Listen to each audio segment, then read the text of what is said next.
Good morning. My name is James Deitch, and this week we'll be discussing historical scholarship.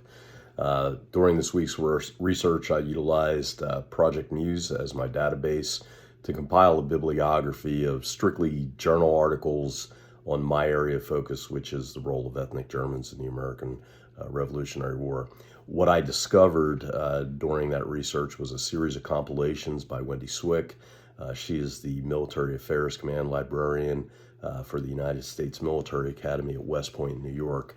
The references are a compilation by Swick of various works that were found in periodicals, general journal bibliographies, and contributions from various scholars. These bibliographies were assembled in the Journal of Military History, which is part of the Society for Military History, and provided a treasure trove of very diverse articles on the subject. I'm very excited about this. It's been a great week for finding resources, not only through the Muse database, but also through some direct contacts with various librarians and archivists in Germany and here in the United States, primarily at the state archives in Marburg, Germany, Hessen-Kassel, Germany, and also in Philadelphia at the David Library. Recently relocated from Washington's Crossing in Bucks County, Pennsylvania, to the American Society of Philosophy in Philadelphia. It's become part of their library, as well as the Bancroft collection at the New York Public Library. So this combination of Swick's assemblage is fantastic.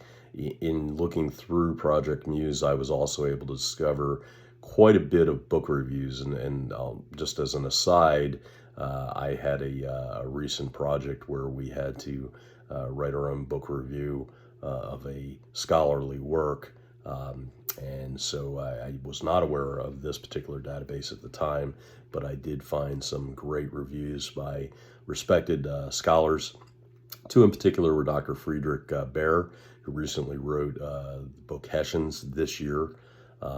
So that is a great find. It's a recent find.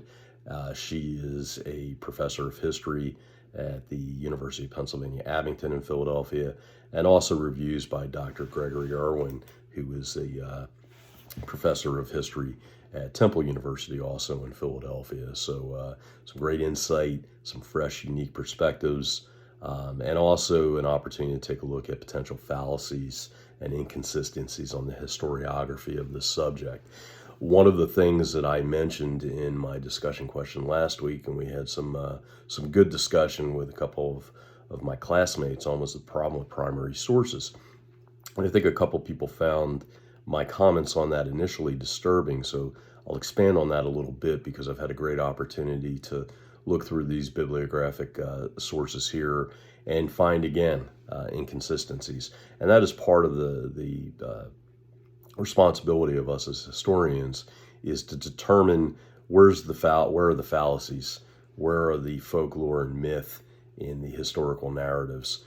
For me personally, growing up in Pennsylvania, in Bucks County, we were very aware from an early secondary education standpoint of who the Hessians were, what their roles were, and we weren't being taught as scholars or historians. This was basic fundamental education on history. So it glossed over a lot of various aspects of the Hessians.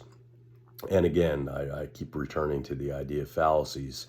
The problem with our primary sources is they are from journals, diaries, regimental accounts, and they are filled with individual accounts that these are not professional writers. These are their recollections. These are what are important to them at the time. As somebody who's written my own military journals, I can tell you that they certainly had their bias.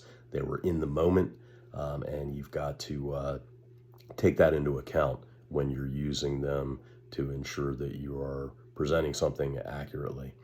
So attached you will find that bibliography. It's a little more extensive perhaps than is required for this exercise. However, I wanted to get it into one spot, and that will be something that I'll be able to go ahead and again triage and work through for the quality of those materials. I hope you find this information useful, and I look forward to discussing this further. Thank you.